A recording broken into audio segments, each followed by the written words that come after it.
Assalamualaikum warahmatullahi wabarakatuh. Waalaikumsalam warahmatullahi wabarakatuh. Alhamdulillahirabbil wassalatu wassalamu ala asyrofil anbiya'i wal mursalin wa ala alihi wa sahbihi ajma'in. Ya,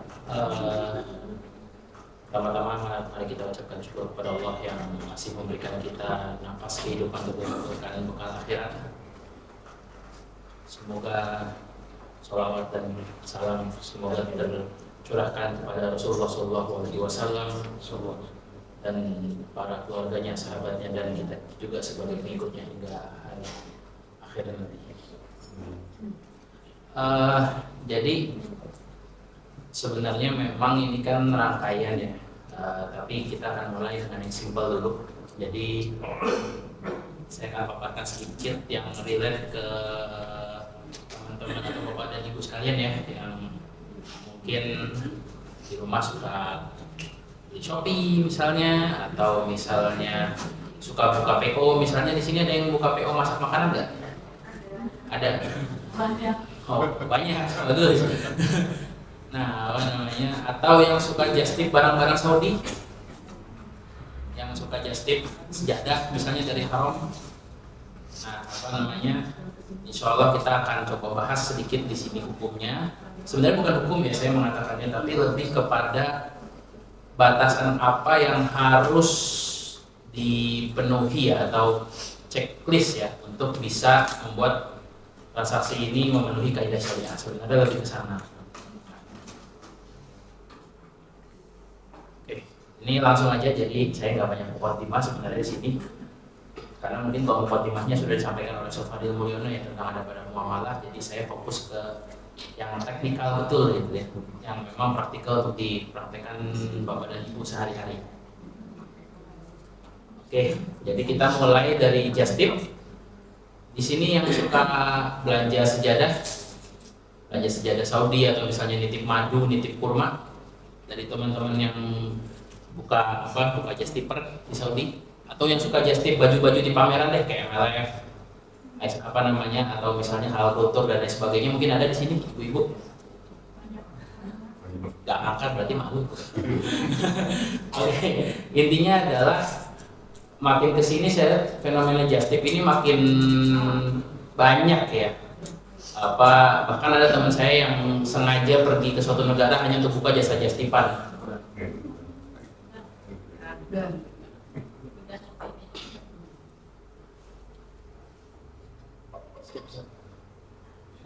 Ibu-ibunya minta kirim. Oh gitu, oke. Nanti dokumennya saya kirim kok, tenang aja. Jadi kan memang just tip ini semakin kesini semakin kesana lah ya, dan tanda kutip semakin ramai gitu ya. Mulai yang dari just tip walkover di pameran, sekarang bahkan sampai difasilitasi sama orang pamerannya tuh, sampai dibuatkan tempat khusus untuk istirahat, sampai dibuatkan tempat khusus untuk taruh koper. Jadi memang just tip ini sudah mulai menjadi bagian yang mulai menjamur lah dari kehidupan perbelanjaan kita. Bagaimana secara syariahnya ya just tip itu? Ada dua skema sebenarnya yang ditawarkan dalam syariat. Ya. Ini definisinya nggak usah saya bacakan kembali ya. Mungkin bapak dan ibu lebih sering just tip dibandingkan saya, mungkin lebih tahu just tip itu apa dibandingkan saya. Saya cuma kerjaan ngeliatin orang-orang yang bawa koper just tip aja, nggak pernah just tip sama sekali. Jadi kalau kita memisalkan kita sebagai orang yang minta tolong para just tipper ini untuk membeli barang yang kita inginkan, dengan kita misalnya mau baju brand titik-titik-titik, tipenya titik-titik-titik, size-nya titik-titik-titik gitu ya. Itu bisa dilakukan dengan dua skema. Skema yang pertama adalah jual beli, nanti akan saya jelaskan jual belinya apa saja yang diperbolehkan dalam syariat. Yang kedua adalah perwakilan dengan upah. Jadi perwakilan dengan upah ini adalah kita namanya kan jasa titip ya sebenarnya, titip. Nah, kita jadi mewakilkan kepada si just tipper itu untuk membeli barang untuk kita. Nanti dia ada fee-nya. Fee-nya ya tergantung negosiasi dan lain sebagainya gitu ya. Untuk jual beli sendiri ada 3 yang bisa dipakai untuk just tip.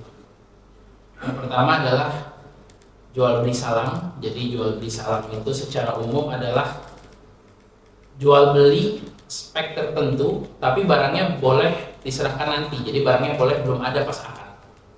Gitu. Itu adalah yang pertama. Yang kedua adalah murabahah. Mungkin kalau yang ada yang mungkin pernah kredit baik usaha maupun pribadi di sini, mungkin pembiayaan usaha misalnya yang punya kantor beli mesin beli alat berat. Oke. Misalnya contoh gini ya, kalau murabahah yang banyak orang tahu adalah kalau misalnya saya mau KPR rumah misalnya di distrik Luminas di Kapri Luminas ini ya, misalnya saya KPR ke BSI misalnya. Harga rumah di sini berapa Pak? 1 miliar ada? 3 miliar. Oke, let's say saya beli rumah di sini 3 miliar gitu ya. Lalu saya datang ke BSI tolong bantu saya KPR 15 tahun misalnya. Nanti BSI akan memberitahukan, ya mas ini harganya 3 plus margin titik. Nah margin itu ada hitungannya. Nah apa namanya, itu yang disebut dengan murabahah. Jadi HPP-nya, harga modalnya itu disebut, ditambah untungnya pun disebut. Jadi transparan. Ibaratnya kalau misalnya beli rumah nih dari harga 3 miliar dicicil 15 tahun jadi 6 miliar misalnya ya, hitungan bank itu kan biasanya segitu.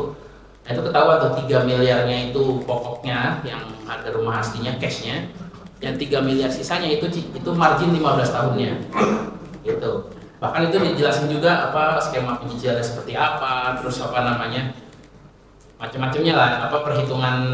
Kalau di bank itu ada yang disebut dengan hitungan efektif ya, margin berapa persen efektif. Nah itu efektif itu dengan mengambil data inflasi juga, jadi dia marginnya naik terus.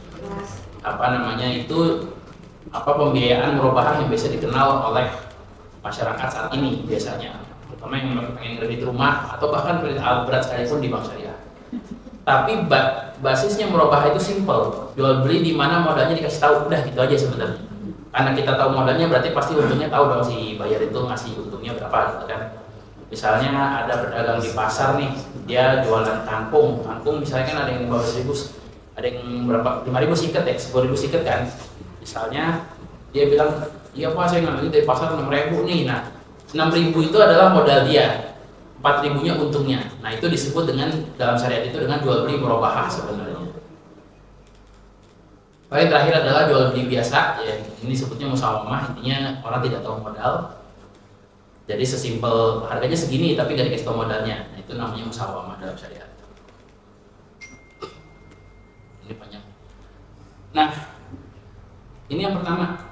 Ini harus kita perhatikan, terutama kalau terjadi tiba-tiba barangnya misalnya tidak bisa diserahkan atau misalnya tidak sesuai dan lain sebagainya. Kenapa kita belajar akad-akad tasdif di sini adalah kalau hal-hal buruk itu terjadi, kita bisa tahu sebenarnya konsekuensi kita itu kita dapatnya apa, kita harus ngerjain apa. Itu yang paling penting sebenarnya dalam memahami akad-akad syariat. Karena gini, semua hal itu kalau positif itu enak, bisnis, deal-dealan, terus semuanya untung tuh enak, bagi-bagi aja udahlah. Coba kalau misalnya rugi. Pas rugi itulah sifat manusia itu kelihatan kan, tukang kabur dan tukang bawa duit yang segala macam.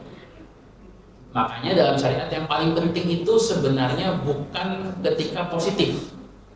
Dalam syariat Islam itu yang paling ditentukan adalah ketika terjadi hal-hal yang tidak diinginkan, negatifnya. Itu yang paling diperjelas dalam syariat. Makanya dalam syariat ada bab khusus misalnya hak pengembalian barang, namanya bab khiyar. Atau misalnya ada bab pembagian kerugian dalam bab mudharabah. Bahkan dalam bab mudharabah ya, atau serikat kerja atau serikat serikat bisnis itu yang ditetapkan dalam syariat wajib mengikuti kaidah tertentu adalah bagi rugi. Bagi rugi wajib berdasarkan modal. Sementara kalau bagi hasil terserah. Jadi syariah memberikan keleluasaan untuk kita bagi hasil, bagi ruginya nggak bisa, harus ikut modal. Jadi memang syariat itu lebih mengatur ya, lebih concern ketika terjadi hal yang tidak diinginkan. Karena sesungguhnya kan dalam surat Al-Asr kan innal insana lafi khusr. Jadi sebenarnya kita tuh asalnya tuh merugi. Asalnya kita tuh rugi. Jadi ini saya dapat faedah dari Ustaz Ati Kurniawan. Beliau menyebutkan bahwa dalam konteks berusaha atau bisnis ya, atau dalam konteks apapun,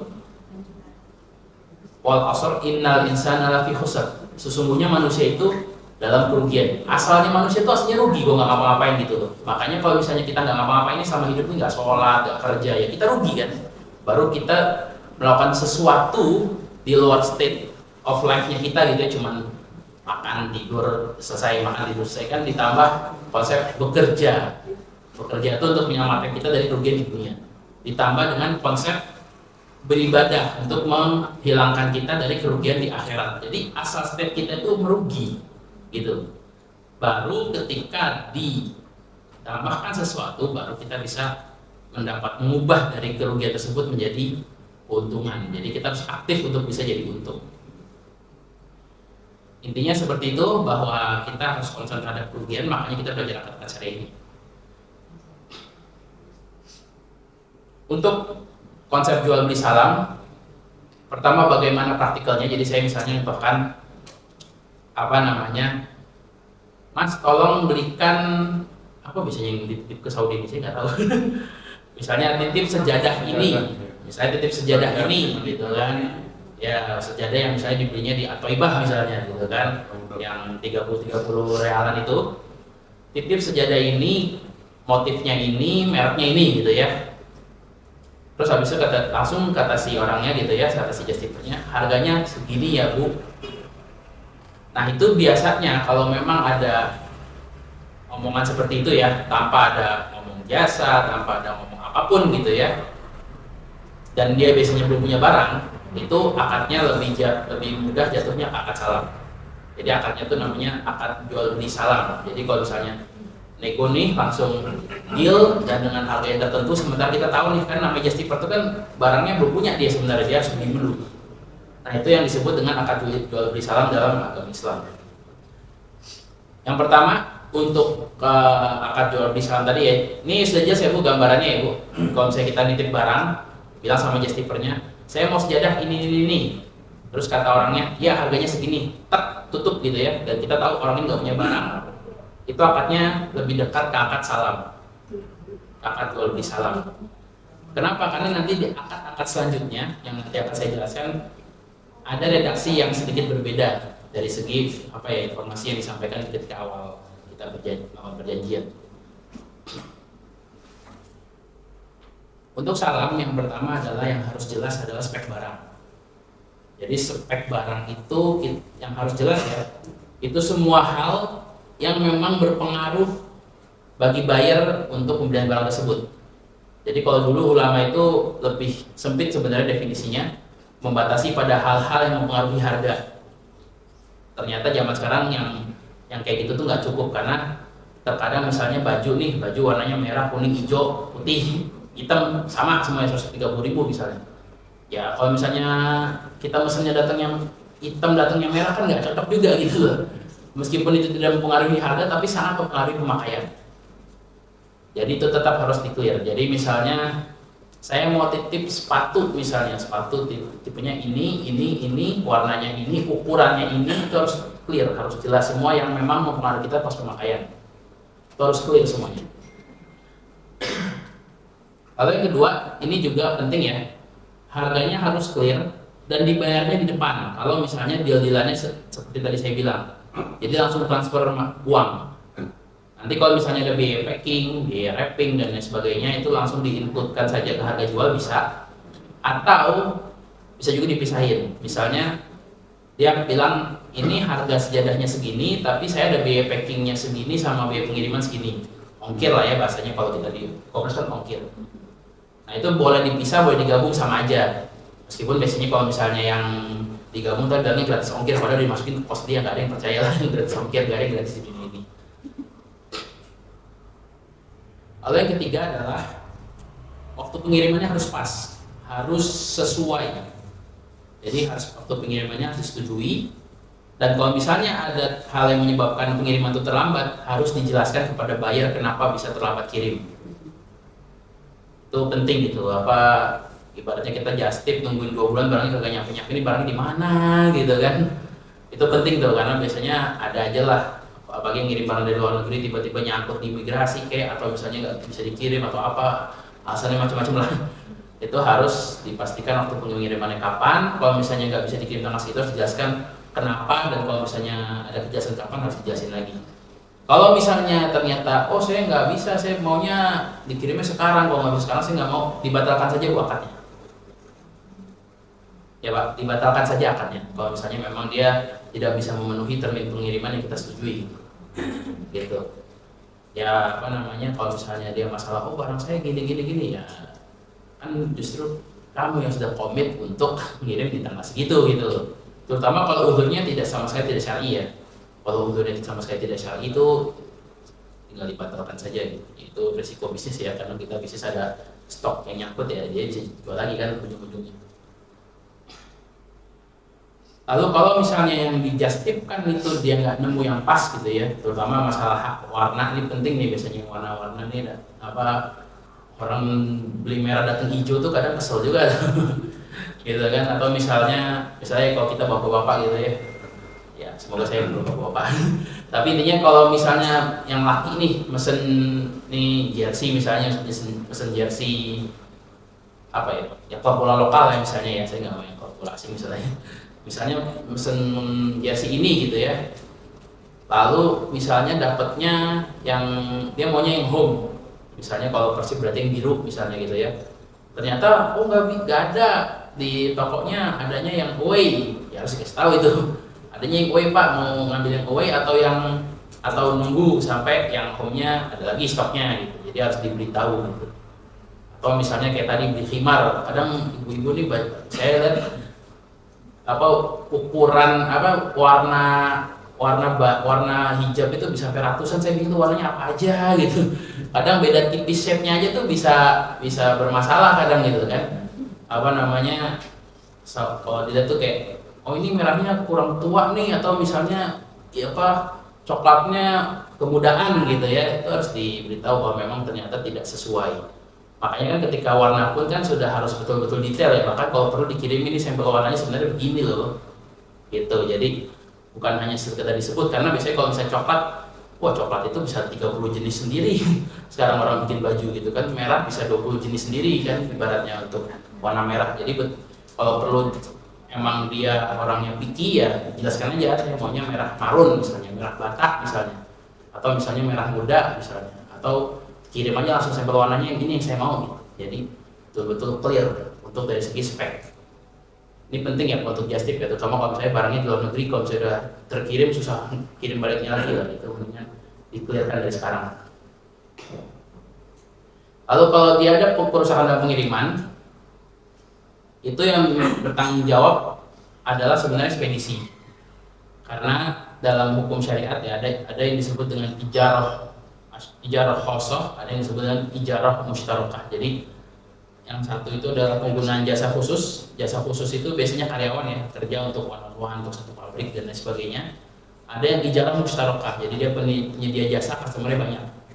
Nah, dalam beberapa konteks ya, ijarah mustarakah ini atau penyedia jasa barengan ya, barengan ini, karena kan ekspedisi itu kan ngirim satu kali barang kan bisa dikirim 20 orang itu kan satu hari kan yang bawa motor itu dia bertanggung jawab atas barang yang dia kirim. Atau misalnya contoh lain, ada yang suka mancing di sini, mancing. Jangan mancing.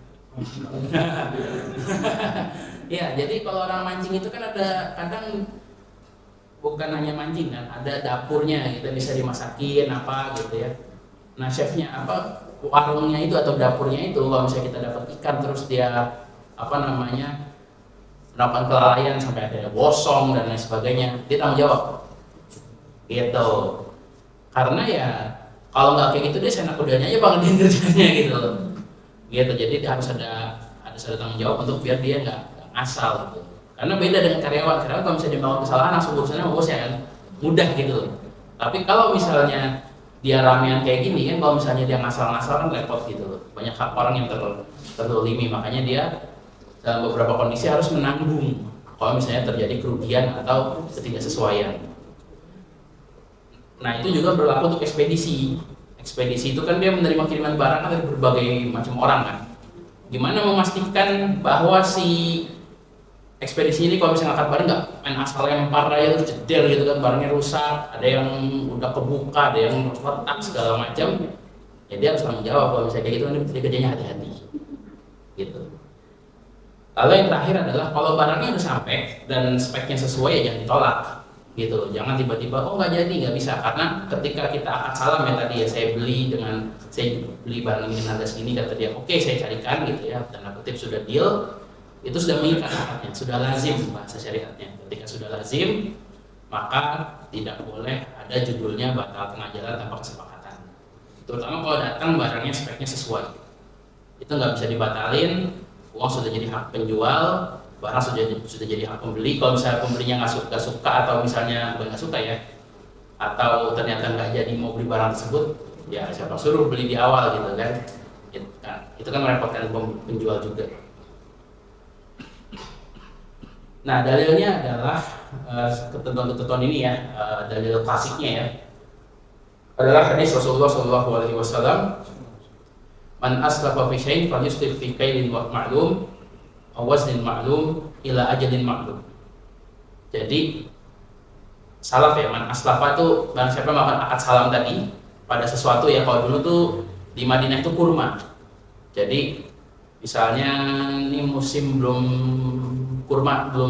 panen kurmanya ya, terus ada orang pesen, Pak pas musim panen saya pesen berapa ton kurma Sukari gitu ya. Lalu orangnya oke gitu. Nah itu dia beratnya harus jelas berapa ton misalnya gitu ya.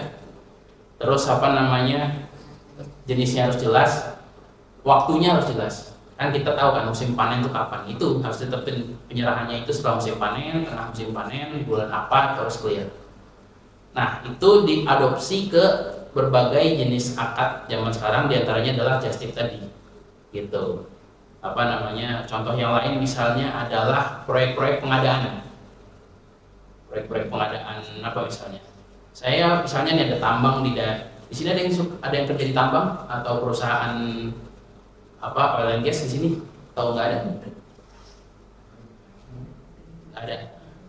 Misalnya nih, misalnya saya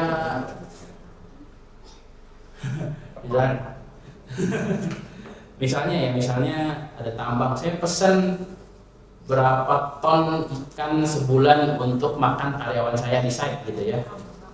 Ya itu udah harus deal itu, ikannya jenisnya apa, harganya berapa, atau misalnya harganya mengikuti harga harian misalnya, itu oke juga gitu ya. Tonasenya berapa, pengirimannya kapan, terus clear tuh gitu kan. Atau misalnya ada perusahaan yang saya butuh alat ini, saya butuhnya datang 2 bulan lagi, harganya akan saya hargain segini, pengiriman tanggal segini. Kalau misalnya ada pengiriman terlambat misalnya, maka akan di adjust lah perjanjiannya dan lain sebagainya. Itu sudah ada ketentuannya sejak zaman Rasulullah SAW, sejak 400 tahun yang lalu gitu ya.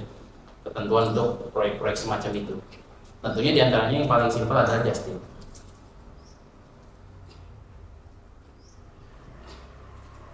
Nah, ini yang kedua adalah berarti dia tidak menyebutkan modal, tapi satu bedanya. Kalau yang salam tadi kan boleh deal di awal. Kalau yang kedua ini dia dealnya setelah barangnya ditemukan. Jadi di awal tuh cuma Mas tolong carikan barang buat saya, udah gitu doang. Dia cari dapat nih barangnya nih gitu kan.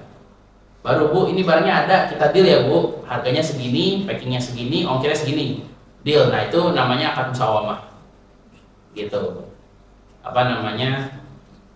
Itu yang disebut dengan akad musawamah. Jadi ketentuannya sama, speknya harus jelas, ongkirnya harus jelas, atau pengiriman harus jelas, dan lain sebagainya.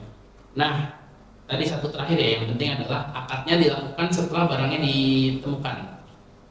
Enaknya just tip kayak gini adalah kalau nggak ada barang ya nggak ada deal, uang nggak usah di stop dulu gitu. Jadi ketika di awal tuh biarkan dia cari barangnya dulu misalnya gitu ya, saya cari barang ini dong, nanti kita akadnya setelah barangnya kamu temukan. Oke Bu, dia muter dulu tuh keliling Madinah nyari barang, keliling Masjid Nabawi, dapat misalnya di Thaifah atau di mana gitu ya, dapat Bu, baru deal. Ketika sudah ketika barang udah ketemu dan udah deal kan enak tuh. Jadi sebenarnya barangnya sudah punya kita, cuman masih dalam proses pengiriman. Itu adalah akad jual beli musawamah namanya.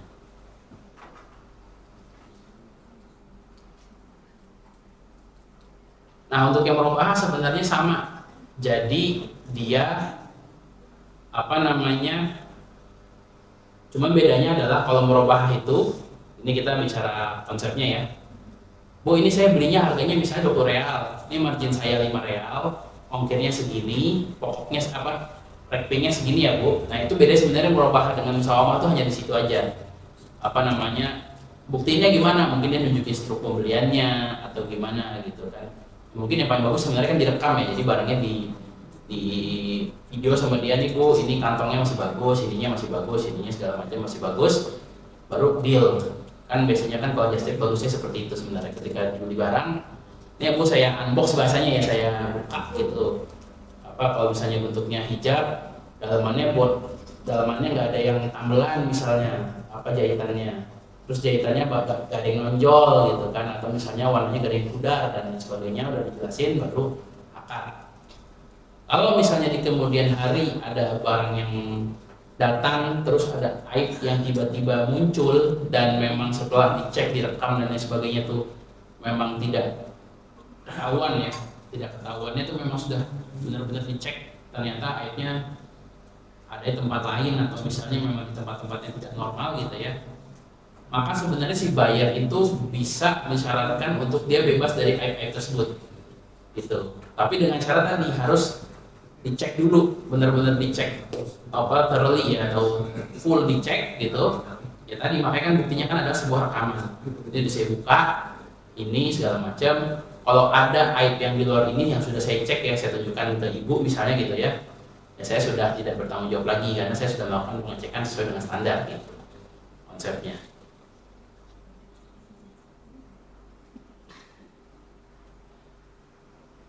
Nah, ini yang terakhir, jadi kalau ini akadnya berbeda, dia wakalah, nitip. Kalau nitip itu konsepnya gini, kita transfer uang dulu, Mas belikan saya barang ini uangnya dari saya. Jadi kita transfer duitnya, duit belinya gitu ya, nanti dia yang cari bla bla bla segala macam. Setelah itu baru dia dapat fee-nya. Kalau misalnya mau fee-nya mau dibayar di awal juga boleh. Jadi ini harus dibayar di awal, tapi dia menjadi perpanjangan tangan dari kita untuk nyari barang. Beda dengan yang tadi sebelumnya, yang 3 tadi sebelumnya adalah akad jual beli, kita bertransaksi langsung dengan si just tipper. Kalau ini kita nitip ke dia untuk carikan barang, dia carikan atas nama kita, uangnya dari kita, makanya uangnya harus ditransfer di awal. Karena gini, kalau misalnya just tip dengan akad wakalah ini, uangnya ditransfer di ujung, itu riba. Gitu. Apa namanya? Berdasarkan hadis ya, apa namanya? La yahillu salafun wa bai'. Jadi tidak halal akad jual beli digabung dengan hutang. Gitu. Jadi ini kan ada apa namanya? Ada tanda kutip ya, ada ininya kan apa namanya? Ada jasanya, tapi ada apa namanya titipannya gitu loh. Itu kan secara hadis sebenarnya kan dilarang, meskipun memang banyak ulama yang membolehkan dengan beberapa ketentuan gitu ya. Ada detailnya, tapi kalau bisa dihindari sebaiknya dihindari gitu ya. Jadi misalnya saya memfatwakan apa, saya berbicara tentang just tip gitu ya, saya minta untuk uang ditransfer di awal itu lebih baik, tentunya beda dengan orang membahas hukum GoFood. Hukum GoFood itu ada detailingnya sendiri, kenapa itu harus terjadi dan lain sebagainya. Untuk wakalah bil ujroh yang paling jelas adalah upahnya harus jelas, tidak harus nominal, bisa aja misalnya gini, perkiraan harga barang berapa sih Mas gitu. Oke, harganya 20, sekitar 20 realan deh Bu, saya kasih 25, sisanya buat Mas aja gitu. Itu bisa juga sebenarnya. Gitu. Lalu yang kedua, kalau barang rusak gitu ya, rusak setelah dibeli tapi bukan karena kesengajaan si just tipper gitu ya, maka itu resiko ditanggung sama kita sebagai pembeli, karena itu barang sudah punya kita sebenarnya. Dia nggak pernah beli atas nama, makanya itu bedanya akad jual beli dengan wakalah itu. Kalau kita jual beli, barang itu pernah masuk ke kepemilikan si just tipper, barangnya pernah jadi punya dia gitu. Kalau wakalah itu langsung jadi punya kita, ketika dia beli itu langsung jadi punya kita barangnya, tinggal ngirimnya aja gitu. Makanya kalau misalnya ada rusak ketika setelah dibeli dan bukan kesalahan dia ya, kalau misalnya kesalahan dia harus diganti. Tapi kalau misalnya nggak ada kesalahan dari dia, maka dia tidak bertanggung jawab karena itu sudah jadi milik kita. Dan yang paling penting terakhir ini sebenarnya sering terjadi ya. Justiper itu kalau misalnya dia pakai akad wakalah ya, atau jadi perwakilan buyer itu nggak boleh ngambil markup dari toko, jadi nggak boleh dua arah karena konflik of interest. Karena itu suka terjadi tuh. Nih ibu-ibu baik yang ibu-ibu sering umroh nggak di sini? Ada yang sering umroh? Ada yang pernah umroh? Nggak usah sering deh, pernah aja umroh. Pernah. Nggak seringnya setahun sekali, nggak sering gitu. Oke. Apa namanya? Konsepnya gini ya. Kadang misalnya ada teman-teman kita yang nakal ya, masya Allah gitu ya. Di Mekah itu dia kalau misalnya buka just tip dia udah kerjasama duluan sama tokonya. Jadi harga dari markup dulu sama toko, harga itu yang dikenain ke bayarnya dia. Nah itu sering terjadi itu. Apa? Terutama misalnya contoh misalnya gini. Dia seorang mutawif gitu ya. Ini kasusnya agak mirip tapi akan relate nanti. Dia seorang mutawif diminta tolong sama jamaahnya gitu ya. Atau misalnya memang ada program dari si travel untuk misalnya datang let's say ke kebun kurma. Sekarang udah nggak tren sih ke kebun kurma sebenarnya, tapi ya misalnya ke kebun kurma lah 15 tahun yang lalu gitu kan masih tren banget tuh. Nah banyak dari para mutawif ini suka main mata dengan si pedagang. Di markup dulu harganya ya. Mungkin misalnya dari 130 jadi 140 real misalnya. 30 jadi 35 real dan lain sebagainya. Jadi ada konflik of interest nih. Dia di sisi lain ada kepentingan dengan si toko gitu ya untuk nambah sales, jadi dia dapat komisinya makin gede. Di sisi lain kan dia sebenarnya kan harusnya melindungi kepentingan si nasabah untuk gak ditipu sebenarnya dari si jamaahnya. Nah itu nggak boleh digabung jadi satu, karena itu konflik of interest. Itu merugikan, yang pasti dirugikan adalah si jamaah. Begitu juga untuk justiper, nggak boleh dia kerjasama dengan toko untuk markup harga, nama harga itu yang dikasihkan ke si pembeli. Itu nggak boleh, karena pasti ada kerugian dari si pembelinya gitu loh. Kalau mau main begitu udah main dari satu sisi aja, dari seller aja gitu loh. Nggak boleh main dua kaki gitu ya, karena ini ada wakalah ini kan akadnya berbasis keberpihakan. Berbeda kalau kita menjadi broker. Broker itu tidak berpihak. Broker itu yang penting transaksinya terjadi, kita dapat fee dari transaksi. Itu brokerage, dalam syariat namanya akadnya samsara. Gitu. Jadi misalnya saya nih punya teman pengen nyari pasir silika misalnya untuk bikin gelas. Bukan gelas ya, bikin kaca kayak gini nih. Ada bahannya namanya pasir silika sekarang yang bagus. Nah, kalau teman saya yang lain ini jual barangnya gitu. Saya pertemukan, saya tidak mewakili mereka berdua. Kepentingan saya adalah saya transaksinya jadi. Saya dapat komisi dari transaksi, bisa dari yang beli, bisa dari yang jual, terserah, bebas. Tapi kalau wakalah ini kita berpihak kepada satu pihak. Misalnya justiper itu dia berpihak mewakili siapa? Mewakili apa yang beli dong. Kalau bisa ditawar atau biar murah ibaratnya harga gitu loh. Karena dia mewakili kepentingan si pembeli. Nggak boleh dia ngambil markup dari sebelah, nanti konflik of interest. Karena kan udah jelas nih, yang toko pengennya jual mahal, yang beli pengennya beli murah. Itu kepentingan yang tidak sejalan. Nggak boleh dia main dua kaki di situ.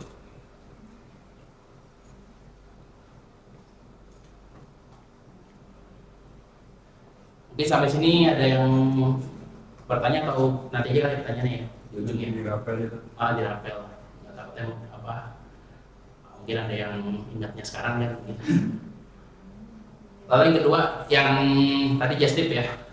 Yang kedua adalah PO. Di sini ada yang suka masak, bikin PO makanan. PO-nya apa Bu biasanya? Saya tahu ya. Makanan panas biasanya kan ya. Tahu ya, berarti hot food lah ya bahasanya lah ya. Oke.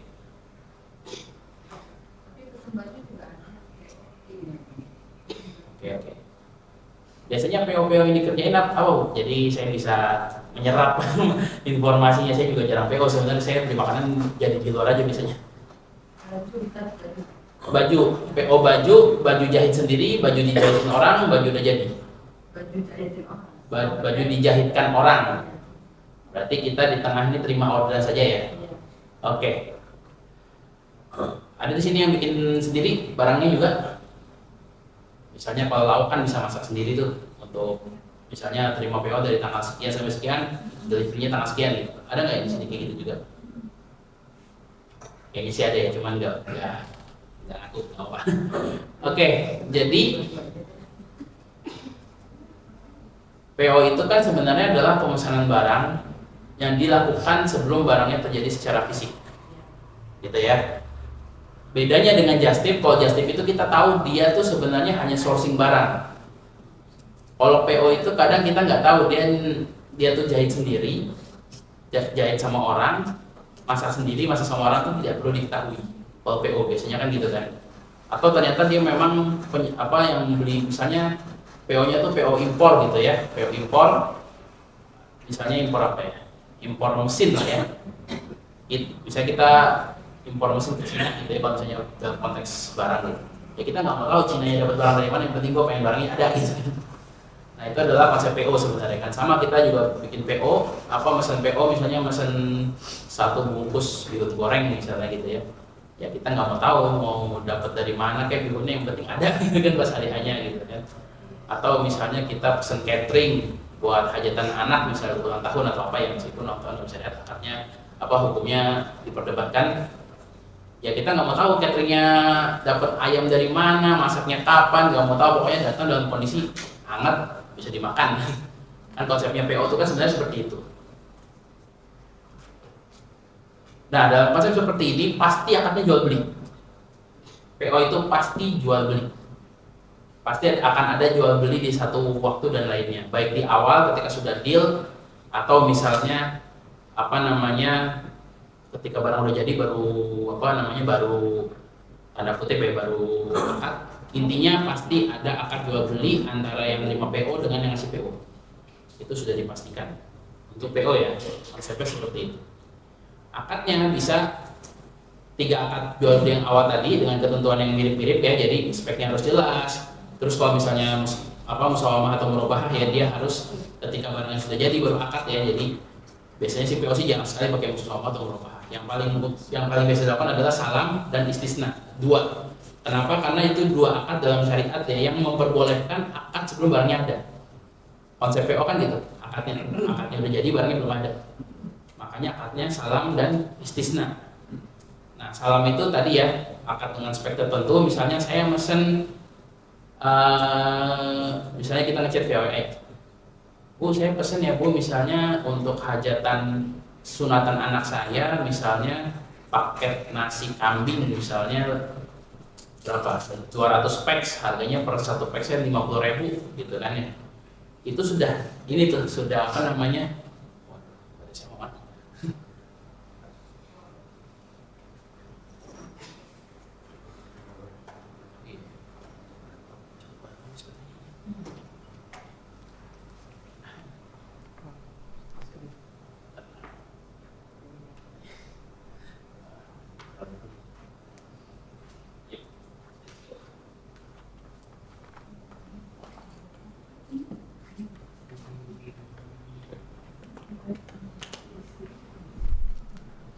Yep.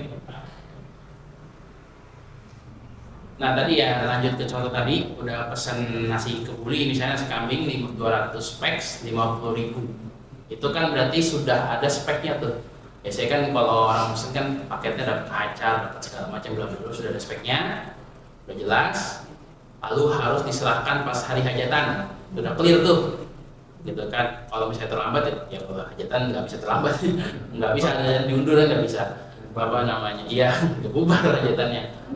Nah itu yang sama, satu yang terpenting adalah kalau akadnya salam ya, kan salam itu kan bisa bikin sendiri, bisa dari salam itu bukan harus yang dibuat gitu, itu paymentnya di depan gitu. Nah bagaimana kalau misalnya pengen paymentnya tidak di depan? Nah itu yang akan kita bahas sekarang sebenarnya.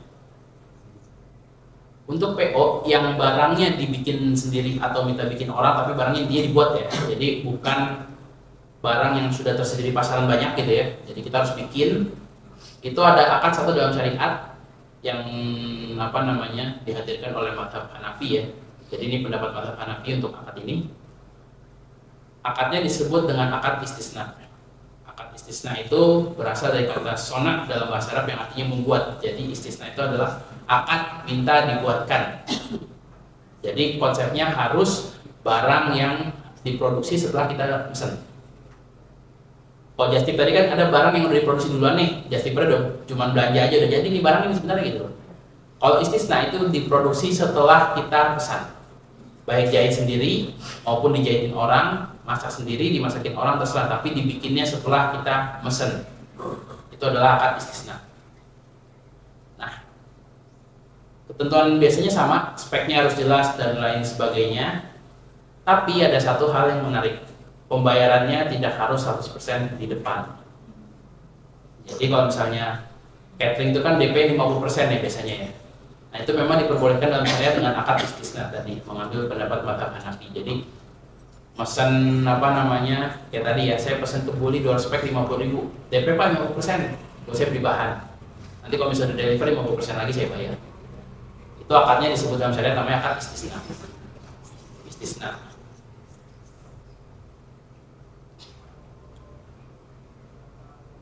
Jadi itu akadnya ini ya, kayak tadi simple, terus payment 50%, ketika barang datang dan sesuai spek sama, tidak boleh ditolak.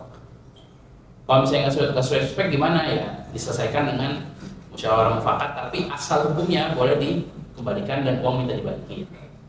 Tapi kan kadang kan kita kan punya ini juga lah, misalnya datang nih ekspektasinya misalnya acara nanas, datangnya acara timun, ya udahlah nggak apa-apa lah, itu kan ibaratnya kayak gitu-gitulah.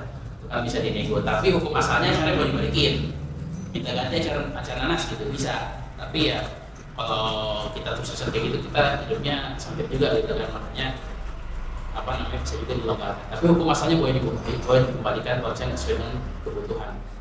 Atau misalnya yang lebih real deh, atau yang lebih krusial salahnya, misalnya bapak-bapak pesen baju untuk klub bola Lupus Salaman di sini gitu ya.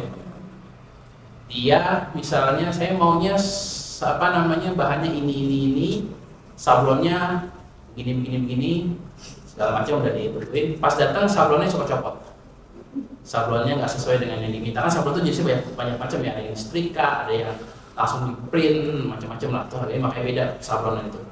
Ternyata kita misalnya mesen sablonnya yang ini, datangnya sablonnya yang kualitas lebih rendah dan cepat copot. Nah itu sebenarnya boleh diretur barangnya. Itu untuk akad istisna. Jadi untuk custom baju dan lain sebagainya gitu kan, itu boleh untuk diretur kalau misalnya tidak sesuai dengan ketentuan. Gimana kalau misalnya kita cuma terima orderan tapi yang bikin orang lain? Nah itu juga menarik tuh, tadi kayaknya ada tadi yang dijahitin orang tapi yang terima pesanan ibu ya. Itu akadnya bisa dua. Yang pertama itu wakalah tadi, jadi ibu menjadi wakil tapi wakilnya dari seller ya, wakil dari penjual, terima order di komisi, itu satu. Yang kedua adalah ibu bisa juga menjadi mustasni ya, atau orang yang terima orderan itu yang melakukan istisnanya, tapi kita minta tolongnya ke si pembuat ini. Jadi kita istisnanya dengan bayar, nggak apa-apa kita nggak produksi sendiri, nanti kita akad lagi dengan yang bikin. Nah konsekuensinya kalau kita di tengah seperti itu, si yang bikin ini bikinnya salah, itu tanggung jawab, bikin lagi tempat lain sampai barangnya sesuai. Itu juga berlaku untuk akad salam tadi ya. Salam itu misalnya kayak Justiper tadi, dia misalnya nyari di Toibah nggak ketemu, ya lu cari di mall lain di barangnya gitu sampai nemu barang yang pas. Itu konsekuensi dari akad salam dan istisna adalah kalau barangnya nggak pas, cari sampai dapat. Gitu, harus cari sampai dapat. Kalau misalnya ada pertanyaan, gimana kalau misalnya bisa produksi cuma satu manufaktur doang gitu ya, satu pabrik doang atau satu produsen doang? Berarti di awal dia tidak boleh ada akad istisna dengan orang lain dulu. Bikin dulu sampai barangnya jadi, baru akad. Gitu. DP-nya nggak boleh dipakai jadinya, gitu loh. Kita harus siap modal untuk bikin barang. DP-nya boleh ditahan, misalnya dapat DP 50% nih dari customer, tahan nggak boleh dipakai sampai barangnya jadi, baru itu dianggap sebagai harga pembayaran, gitu. Karena itu kita di sininya tuh belum akad sebenarnya, kita hanya terima janji beli ya. Di sana baru kita istisna dengan orang ini, karena cuma dia yang bisa bikin, kita nggak bisa ke tempat lain untuk minta buatkan gitu. Kalau misalnya dia gagal, di sini konsekuensinya kita kayak gimana kalau misalnya kita menjadi istisna yang melazimkan diri untuk menyediakan barang tersebut gitu. Itu konsepnya. Sampai sini gambar ya Bu ya, untuk apa namanya konsekuensi dari PO justice dan lain sebagainya.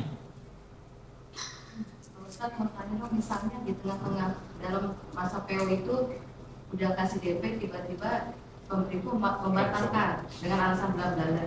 Nah DP itu kita balikan atau kita boleh dibalikin, minta dibalikin apa? Sudah masuk masa produksi belum? Sudah masuk masa produksi? Di tengah-tengah misalnya di masa produksi tengah-tengah misalnya di belakang. Itu tergantung ibu karena itu sudah lazim akadnya ketika sudah masuk masa produksi. Walau kurang bisa. Iya, karena udah produksi, ketika produksi itu sudah mengikat Bu. Sudah mengikat itu kalau sudah produksi barang. Yang beli zolim. Betul. Yang sebenarnya nggak zolim karena suka-suka yang jual. Kalau yang jual bilang ya udah saya batalkan, it's okay. Tapi kalau misalnya kata yang jual nggak bisa dong, saya udah produksi, ibu ganti rugi saya, ganti ruginya gitu. Banyak pertanyaan. Iya, tapi musyawarahnya bisa ribut. Orangnya ribut. Iya, jadi nggak mufakat juga. Oke, ini juga yang kasus berikutnya yang agak menarik ya, COD. Gimana? Mau dikumpulin atau gimana? Saya ikut aja. Boleh. Ya udah boleh. Berhubungan Ibu. Oke. Biar takutnya lupa aja gitu. Langsung aja. Sebenarnya kalau misalnya tadi kan saya bilang kita ngerjain bajunya sendiri atau kita kasih orang lain. Kalau misalnya kita punya penjahit, apakah itu masuknya masih ke orang atau itu menjadi kita gitu? Itu ibu sama penjahit kontraknya apa? Ya dia bikin saya Karyawan atau lepas. lepas? Oh iya. Minta dia jahitin. Itu masuk minta tolong sama orang. Tetap. Karena yang bisa dianggap kita buat sendiri adalah yang dibuatin sama karyawan kita. Gitu. Makanya tadi saya jelasin di awal tuh ada bab ijarah khosoh dan ijarah mustarakah itu ya. Karena tadi kalau ijarah mustarakah itu dari luar orang melihatnya itu hubungan antara dua pihak yang berbeda. Tapi kalau ijarah khosoh itu dia jadi representatif kita gitu loh. Contoh misalnya dari sini kan ada yang kerja di perusahaan AI ya. Lalu kemudian beliau muter jadi sales, nyari prospek. Ya beliau adalah satu kesatuan dengan si perusahaan ini di mata si buyer, di mata klien. Itu udah jadi satu nih. Itu yang disebut dengan bikin sendiri. Tapi kalau misalnya saya yang bikinnya sama orang lain di freelancing atau apalah atau PO lah atau apa namanya, itu tetap dengan kita disebut dengan buatin dengan pihak lain.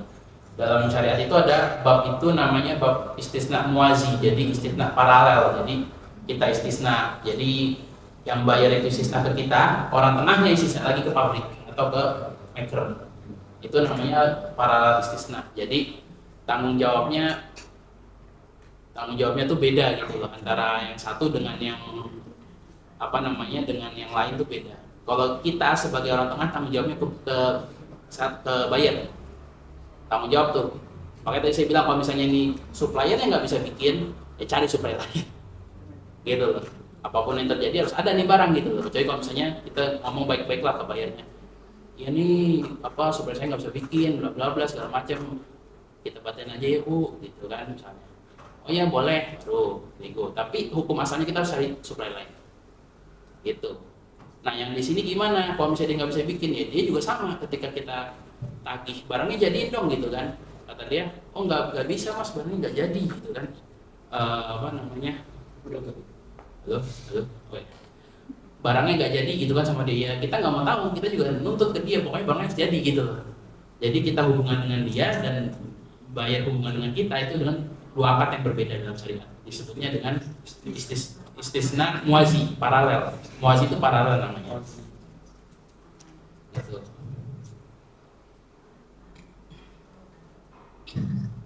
Lalu yang ketiga adalah COD ya. Ini juga dulu sempat viral ketika ada kasus kurir sampai digebukin, ada yang kurir sampai di macam-macam lah ya. Itu ternyata berpengaruh sampai pengubahan mekanisme yang membuat akadnya sedikit berubah. Jadi COD itu sekarang konsepnya adalah gini. Kita pesen barang dengan COD check out, lalu kemudian kurir datang, itu masih bisa kita tolak barangnya, tapi nggak boleh dibuka. misalnya kita nggak jadi butuh nih, misalnya kita beli panci, ternyata pas di rumah ketemu pancinya gitu kan, misalnya gitu ya. Terus kurirnya datang dong, tetap bawa panci. Kata kita nggak jadi pak, nggak usah di unboxing, saya nggak kasih uangnya juga. Ya udah nggak apa-apa, itu nggak apa-apa dalam ketentuan Tokopedia dan Shopee itu setahu saya boleh. Saya baca ketentuannya, jadi boleh ditolak, tapi nggak boleh di unboxing ya, nggak boleh di unboxing baru ditolak. Nah itu nggak boleh, karena itu yang jadi sumber keributan tuh, yang sampai berantem, yang sampai kurir digebukin. Nah itu gara-gara gitu tuh, di unbox nggak sesuai, marahnya sama kurir, kurirnya tahu apa gitu kan, digebukin dia gitu kan, kesian dia. Nah itu yang dihindari oleh mekanisme e-commerce zaman sekarang. Nggak boleh ada unboxing kalau mau batalin akad. Kalau mau unboxing, bayar dulu barangnya, kurirnya menghilang, kita buka barang. Kalau misalnya nggak sesuai, di foto, di-share ke Shopee. Karena ada namanya pusat resolusi namanya, untuk menyelesaikan hal berikut. Jadi kalau misalnya kita nggak suka barangnya, tapi sudah kita unboxing, dengan syarat unboxingnya harus direkam ya Bu ya. Jadi ketentuannya unboxingnya harus direkam. Jadi unboxing, kita buka, bla bla bla, segala macam, dibuka barangnya, nah ini nggak cocok nih, direkam. Real ketika kita buka dari bungkusan. Itu bisa diretur ke pusat resolusinya Shopee, nanti dihubungkan dengan penjualnya. Kalau memang tidak sesuai dengan ketentuan, uangnya bisa balik, barangnya kita kirim balik, gitu. Itu bisa. Itu COD yang sekarang berlaku. Nah, karena mekanismenya seperti itu, maka ketika kita check out, itu sebenarnya belum akad. Baru janji beli. Janji belinya pun tidak mengikat, karena kalau misalnya pas kurirnya datang kita nggak butuh lagi, ya nggak usah akad, langsung selesai aja gitu. Paling kita bayar ongkir aja kan, kurir balik gitu kan. Nah itu ketika kita check out berarti belum akad. Ketika akadnya adalah dengan kurir sebagai wakil dari penjual berdasarkan iniannya Shopee ya, berdasarkan arrangementnya Shopee, kita kasih duit ke dia, gitu kan, barang kita terima gitu ya. Meskipun sebenarnya ada di belakang layar itu sebenarnya ada mekanisme gimana si kurir ini dikompensasi sebenarnya sebelum dia ngasih barang gitu ya. Tapi itu pembahasan lain. Intinya adalah kita berakadnya sebenarnya kan ketika barang udah ada kita siap cash, itu akad dengan kurir sebagai wakil dari seller, kita akad gitu kan ya, lalu kemudian selesai gitu ya akadnya. Kalau tidak setuju maka ada yang disebut dengan khiyar aib. Jadi khiyar aib itu adalah hak mengembalikan barang karena ada aib yang tidak sesuai dengan yang kita inginkan. Jadi misalnya dibuka baju gitu ya, terus ada warna yang nggak sesuai, ada yang pudar segala macam, itu berhubungan dengan seller melalui Shopee sebagai perantaranya, sebagai brokernya, kita berhubungan dengan mereka gitu, dari segi khiyar aibnya. Jadi COD itu ketika check out belum akad, akadnya ketika barang diserahkan. Ketika kita balikin retur barang disebutnya dengan khiyar aib. Itu konsekuensi syariahnya. Seperti itu. Nah, yang ini waktu masih banyak ya? Masih banyak ya? Ya, Allah. Lalu berikutnya ada dropshipping. Di sini ada yang suka jadi dropshipper. Oh, biasanya dropship itu udah canggih-canggih biasanya. Dropship itu simpelnya jualan tanpa pegang barang sebenarnya. Cuman bedanya dengan PO, kalau dropship itu biasanya dia udah kayak bikin toko bahasanya, bikin toko hantu dia di oil shop yang cuma terima orderan doang. Barang itu dikirim langsung dari buyer ke seller. Jadi memang benar-benar kita tuh cuma kayak sales window aja sebenarnya gitu kalau dropship itu. Cuman isunya dropship adalah banyak dropship yang tidak memiliki akses kepada informasi suplai barang. Dia jualan cuma mirroring barang dari si seller aslinya. Sementara biasanya seller aslinya pun kadang nggak update stok. Ataupun kalau misalnya update stok dia nggak tahu karena dia terputus sebenarnya dengan seller. Gitu. Sehingga misalnya gini, pesen baju merah datang hijau, itu sering sekali terjadi tuh di dropship itu. Dropship itu. Makanya dropship yang seperti ini dilarang dalam syariat. Berdasarkan hadis la tabi' Malaysia Indah kan, tidak boleh menjual barang yang tidak kita miliki atau kuasai gitu. Karena dia sebenarnya menjual barangnya dia nggak tahu gitu. Dia wakil bukan, dia punya akses informasi juga enggak gitu kan. Kadang kalau misalnya mintanya merah datang baju biru gitu kan, itu kan zalim itu sebenarnya. Makanya dropship yang seperti itu dilarang. Nah, konsekuensinya gimana sebenarnya? Beberapa caranya adalah jadi agen, jadi emang punya hubungan dengan supplier, kita tahu aksesnya dia apa, punya stok berapa, kita jadi agennya aja jualan. Nah, yang kedua itu sebenarnya tidak harus jadi agen, tapi sekarang itu ada mekanisme-mekanisme di mana kita itu kayak semacam affiliate ya, atau gimana yang dijelasin. Kayak affiliate itu kan sebenarnya kan bukan agen kan dia. Nah, sekarang itu ada yang kayak gitu, jadi dia punya akses ke data warehouse gitu ya, data warehouse stok mana aja gitu ya, dia bisa tahu stoknya berapa aja, dan itu bisa langsung dibuat bot gitu ya, dengan ter-adjust ya, terberesin lah secara langsung gitu. Makanya dropshipping itu baik yang tanda kutip bisa dapat uang agak lumayan karena dia ngerti teknik ngecek stoknya, terus lewat mana gitu ya, apa funnelnya gitu ya, untuk dapat yang bisa ngasih data real time stock dan segala macam. Dia hanya perlu setup jendela jualannya aja gitu. Kalau yang kayak gitu biasanya masih boleh karena dia punya akses ke informasi barang yang ready berapa, sehingga dia punya kepastian bahwa dia memang bisa memenuhi kebutuhan si buyer gitu. Dan itu biasanya memang udah ada mekanismenya, jadi itu nggak bisa kayak kita dropshipper asal-asalan di e-commerce gitu, dia ada caranya sendiri gitu. Misalnya kalau yang asing itu pakai mekanismenya Amazon Warehouse gitu ya, misalnya macam-macam caranya, itu saya juga nggak belajar karena saya bukan dropshipper ya. Tapi teman-teman saya yang dropshipper itu kayak gitu, dia bisa dapat akses ke barang yang ada apa aja, nanti dia tinggal setup jualan ininya aja, apa namanya, jendela-jendelanya aja gitu ya. Atau misalnya dia main juga dengan cara apa namanya, dengan affiliate dan lain sebagainya. Jadi insya Allah ketika dipesan barangnya ada gitu. Akadnya apa? Sebenarnya akadnya mirip dengan akad salam tadi. Cuman potensi defaultnya kecil karena di manage secara teknologi kan sebenarnya kan dia apa namanya, bahwa stok tuh ada dan lain sebagainya gitu. Kalau yang pertama itu kan memang harus ada perjanjian agensi, yang kedua ini nggak harus. Jadi dia sebenarnya akadnya tetap jual beli salam ya, akadnya jual beli salam tadi Bu yang kayak Justin tadi, tapi dia punya akses stok sehingga dia bisa bertanggung jawab untuk penyelesaian apa spesifikasi yang dibutuhkan. Itu dropshipping. Makanya dropshipping itu yang sesuai syariah itu butuh ilmu dropshippingnya dulu baru kita ini syariahnya, karena justru ilmu dropshipping itu yang menentukan syariah atau enggak kita melakukan dropshipper. Nah ini kalau ini saya singkatkan aja, sebenarnya intinya pay letter itu jangan dipakai, udah gitu aja. ini soalnya ini kan saya bikin kan ada kayak penjelasan kayak gini-gininya, ntar kalau misalnya saya kasih malah pengen pakai pay letter beneran, jadi mendingan gak usah gitu loh. Iya, karena sebenarnya bahkan ada ulama yang membolehkan pay letter dengan membuat akad baru, ada. Tapi pertanyaannya kalau misalnya saya kasih tahu bisa begitu, nanti kita lama-lama jadi pay letter semua gitu kan. Gitu loh, mendingan gak usah tahu sekalian, udah pokoknya gak usah pakai.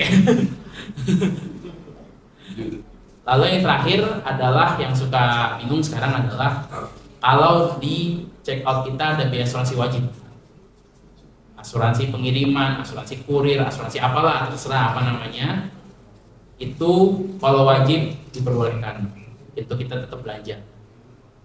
Kaidah fikihnya ya, ini kan bukan dari hadis tapi kaidah fikihnya adalah yahillu taba'an ma la yahillu istiqlalan. Jadi sesuatu yang jadi secondary ya, dia bukan utama dalam suatu akad, itu diperbolehkan meskipun ketika haram ketika sendirian dia haram. Contohnya kalau kita pakai asuransi konvensional itu kan sebenarnya kan nggak boleh tuh dalam syariat. Tapi kalau dia mengikut akad jual beli baju kita kan main beli baju, asuransi itu ikut aja gitu untuk menjagain hak kita. Itu masih ada yang membolehkan dalam syariat. Mungkin nextnya kayaknya tanya jawab aja karena kayaknya udah banyak yang mau nanya. Assalamualaikum warahmatullahi wabarakatuh. Untuk 3 pertanyaan pertama silakan. Masya Allah, kau yang apa dulu?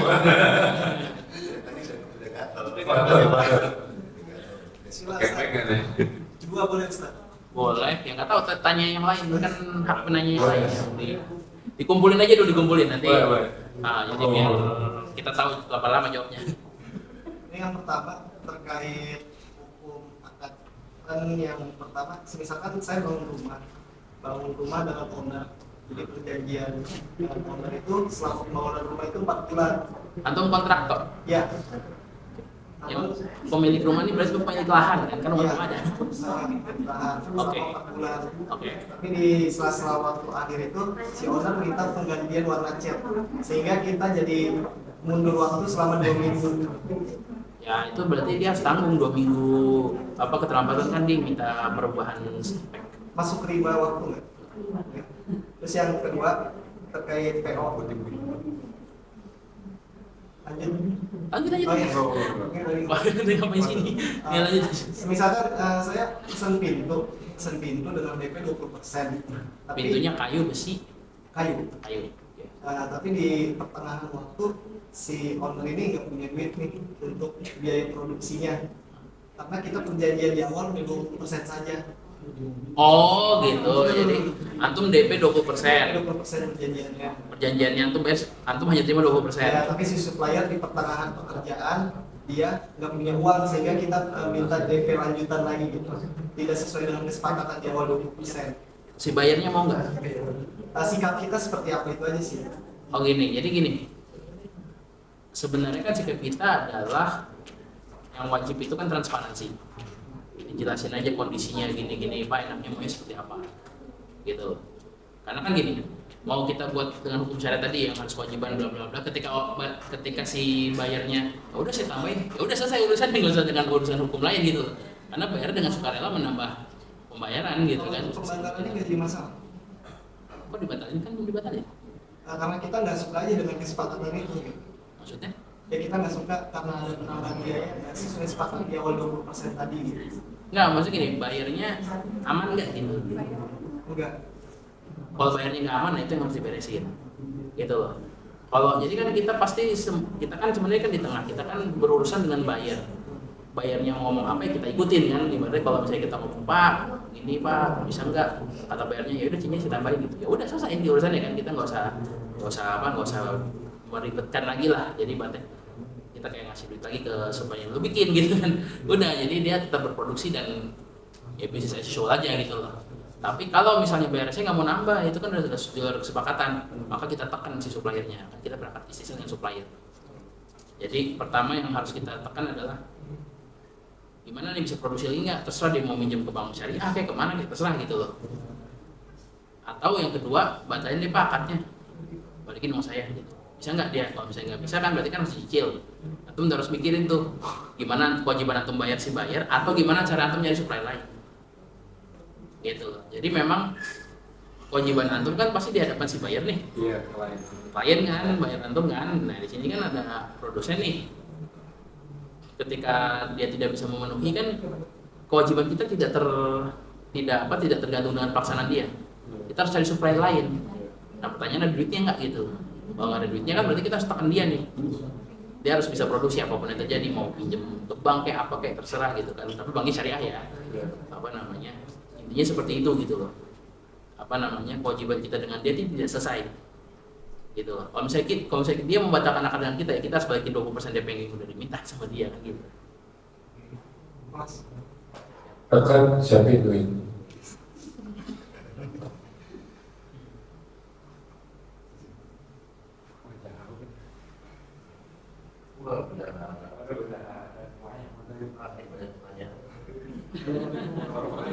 Waalaikumsalam warahmatullahi wabarakatuh.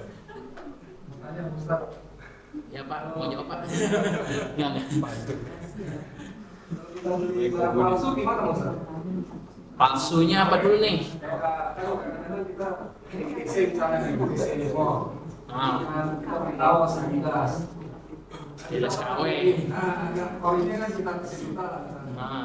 Nanti dia berikan jual 250.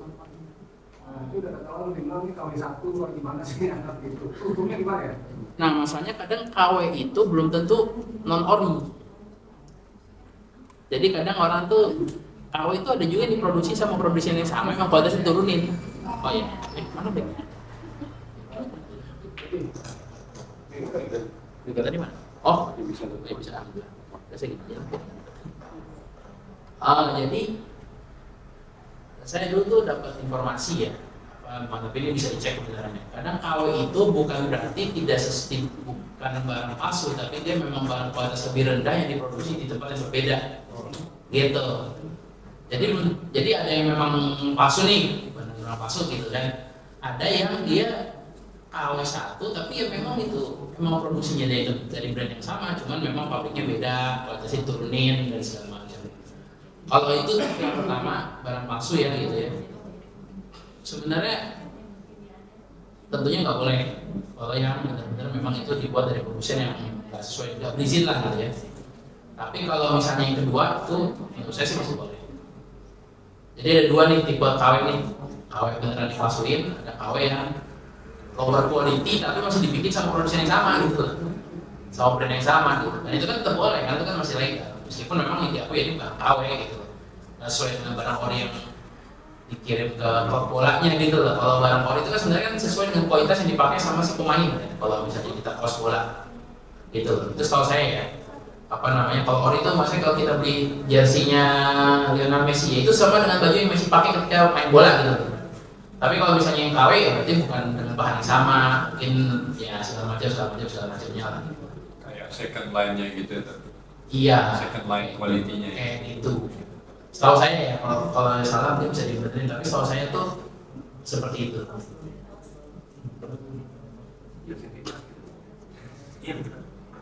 Iya, karena biasanya ada yang downgrade tapi sebenarnya dia legal gitu. Iya, jualannya bahkan dia bisa online itu jualannya. Cuman kalau misalnya dipakai kan harus nanya, ini KW berapa? KW Super, KW 1 yang produksi siapa gitu kan, misalnya kan gitu kan. Kan nanti ketahuan. Biasanya kalau yang KW Super itu kan biasanya produksi Thailand, produksi Vietnam dan sebagainya. Hongkong, saya nggak tahu Hongkong bukan pabrik sebenarnya. Pokoknya saya tuh ngertinya tuh cuma sampai setahu itu pasti bukan tukang bikin baju gitu. Tapi intinya bisa dicek itu sebenarnya beneran palsu atau sebenarnya ada KW-KW-nya gitu loh yang memang dibolehin gitu. Walaupun Izin ternyata. siap. Bukan yang nanya. Ini tadi Ustaz nyebutin dalam profesi Anda sebagai lokal consultant untuk AI, kan ngambilnya dari Norway. Tapi di sini kita punya perusahaan sendiri. Nah, ketika kita ke user atau ke klien, nah apakah Anda termasuk akan mau kalah berujro karena misalnya ada tambahan akad lagi nih dari si klien untuk pesan vendor lain gitu, tapi nggak sama barangnya. Dan Anda ngambil untung juga. Ya itu memang masalah networking dan kerjaan di luar kerjaan asli itu kadang-kadang suka apa namanya. Tapi satu paket sama project itu. Oh, gimana tuh Pak? Misalnya ini yang ini pakai AI. Biasanya kan ada internetnya juga kan. Internet dari perusahaan SP. Biasanya sama. Jadi sebenarnya gini, di mata dia adalah dia pengen bikin satu project, misalnya gitu ya. Dia butuh berbagai jenis resources nih. Betul. Yang satu udah dia nanti sebagai karyawan PT A gitu ya misalnya. Butuh internet provider dari fulan, kalau misalnya data center kan pooling dari sini dan sebagainya gitu ya. Jadi yang pertama tentunya kan antum kan sebagai karyawan dari PT itu menyediakan AI. Lalu yang kedua misalnya dia butuh internet, butuh hardware, butuh segala macam gitu ya. Boleh nggak minta tolong antum sebagai karyawan PT A tapi untuk barang yang lain gitu kan konsepnya gitu ya? Ini kita punya perusahaan sendiri di Indonesia. Kita ownernya kebetulan. Jadi ini harus detail berarti. Akadnya sama Anda.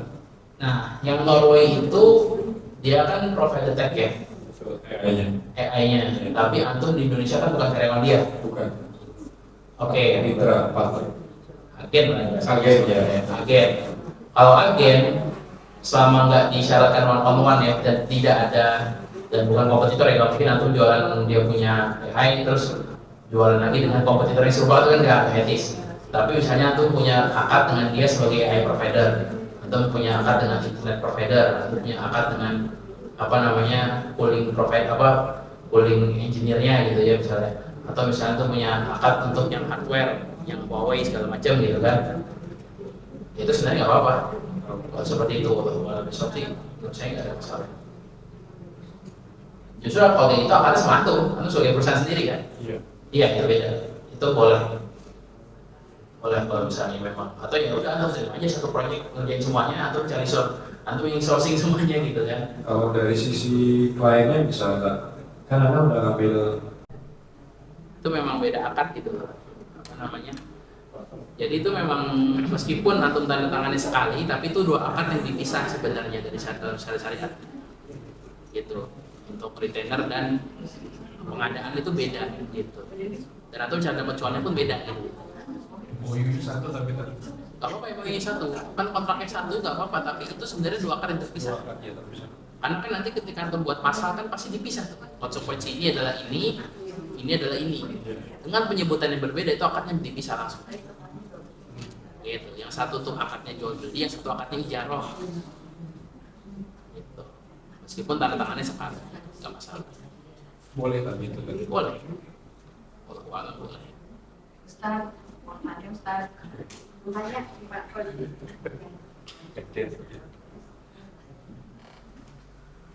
Assalamualaikum warahmatullahi wabarakatuh. Waalaikumsalam.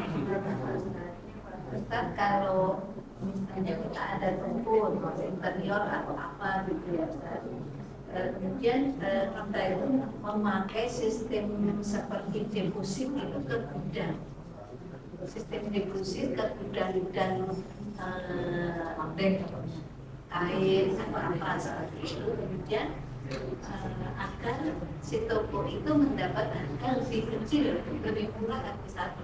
Itu apakah secara syariat dibolehkan? Boleh dijelasin nggak bu contohnya? Saya nggak nangkep. Oh, contohnya misalnya gudang supplier itu ya Ustaz.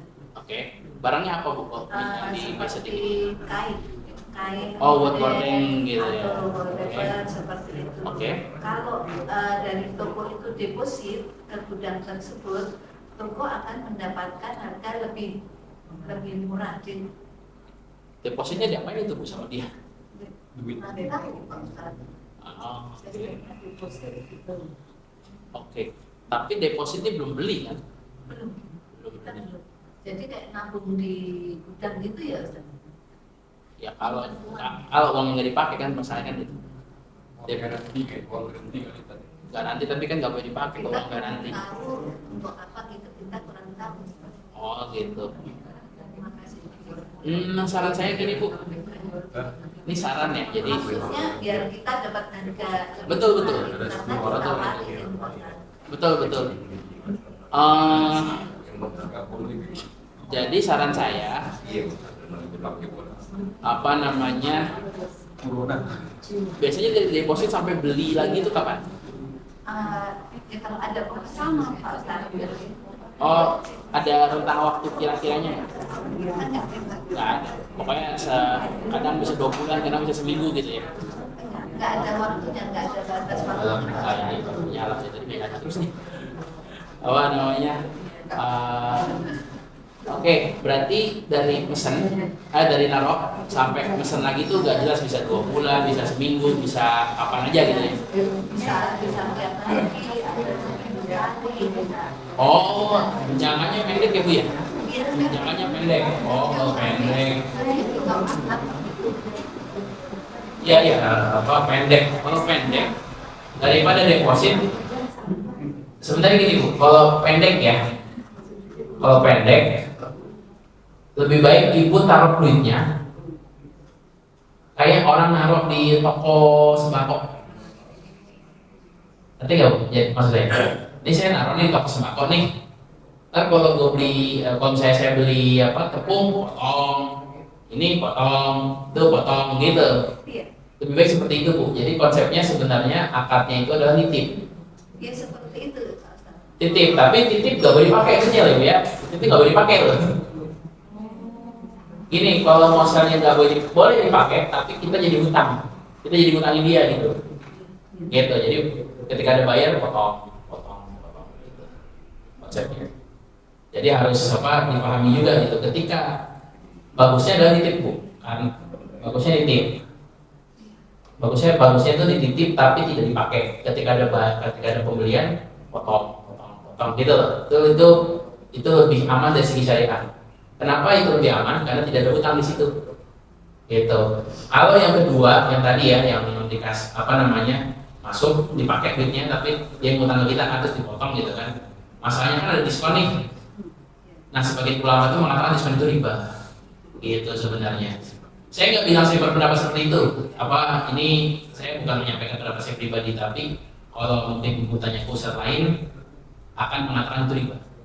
Jadi lebih aman untuk tidak seperti itu. Jadi bagus. Ini kalau pendapat saya sebenarnya itu nggak apa-apa ya, tapi saya nggak mau memperdebat masalah itulah, itu panjang dan nggak produktif untuk yang praktisi di lapangan itu nggak perlu debat-debat itu. Intinya adalah bahwa lebih baik disebutkan sebagai titipan, jangan dipakai sama dia, ketika ada kemudian dipotong. Gitu, itu lebih aman menurut saya di segi syariahnya. Assalamualaikum Ustaz. Waalaikumsalam warahmatullahi wabarakatuh. Kalau masalah arisan ibu-ibu Ustaz, menurut Ustaz bagaimana? Arisan biasa kan, kocok-kocok uang kan? Iya. Soalnya sekarang arisan aneh-aneh, arisan emas, ada yang arisan berlian, bahkan saya pernah dikasih tahu orang. Ini uang kan, uang dan uang ya. Arisan itu sebenarnya kan hukumnya kan berhutang, hutang bergilir. Orang yang pertama dapat arisan itu ngutang ke 11 lainnya yang ngutang. Misalnya kita bicara arisannya setahun nih. Orang yang pertama dapat uang arisan itu sebenarnya ngutang ke 11 yang lain. Nah, yang dapat kedua itu bayar yang dapat kedua ya. Yang pertama itu bayar hutang ke dia, tapi dia ngutang ke 10 yang lain gitu. Sampai yang terakhir dapat arisan apa? Dia dapat kebayar hutang dia dari orang lain sebenarnya gitu. Itu adalah konsep arisan.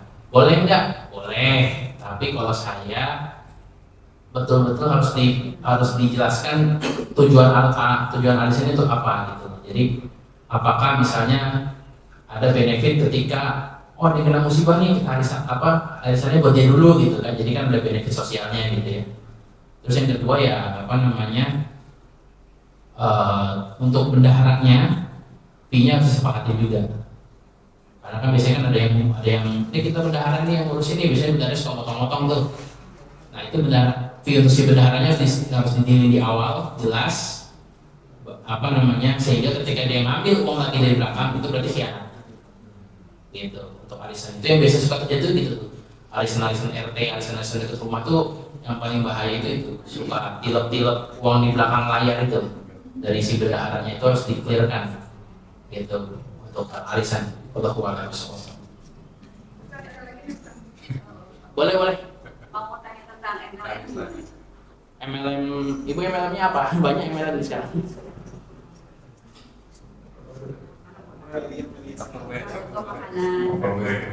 Oke. Jadi kalau MLM, saya boleh tanya detail nggak? Maksudnya produknya, gitu ya. Yang pertama adalah untuk masuk MLM harus bayar nggak? Bayarnya beli produk atau bayar keanggotaan? Beli barang. Harga barangnya normal atau tidak normal untuk barang seperti itu? Normal. Karena kan ada juga yang beli barang itu harganya udah di markup duluan gitu ya. Kalau untuk MLM itu setahu saya kan. Oke, markup untuk tidak ada barang beli ya. Beli baru bisa dapat hak untuk jualan ke bawah, dapat komisi gitu kan ya. Sebenarnya isunya dari MLM itu adalah kita mendapatkan uang dari sesuatu yang tidak kita kerjakan. Karena kan dia sistemnya kan piramida gitu, online kan. Misalnya saya jadi agen asuransi konvensional gitu ya. Asuransi konvensional. Kenapa orang asuransi konvensional itu bisa kaya gitu ya? Itu bukan dari jualan dia sendiri, itu dari jualan layer 3, layer 4-nya dia dikompon semua masuk ke kantong dia. Karena asuransi itu sampai generasi ke-8 dari ke bawah itu masih dapat. Gitu. Kenapa orang asuransi bisa beli mobil aneh-aneh, bisa ini? Bukan dia. Tanggung jawab dia tuh hanya di first layer-nya dia aja. Gitu. Paling dia ngadain ada klub-klubnya, nanti dia ngadain pelatihan sekolah sekali, tapi ya agak kurang beres juga itu. Intinya adalah bahwa dia misalnya gini, saya ada 4 nih di bawah saya gitu kan. Karena kan 2-2 kanan kiri. Nanti dari dari 4 ini dia bakal 22 lagi. 22 kan tuh udah berapa tuh? 4 kali 4 berapa? 16 tambah 4 yang di awal udah 20. Di bawah lagi kali 4 lagi Bu, 64 lagi, boleh lagi segitu.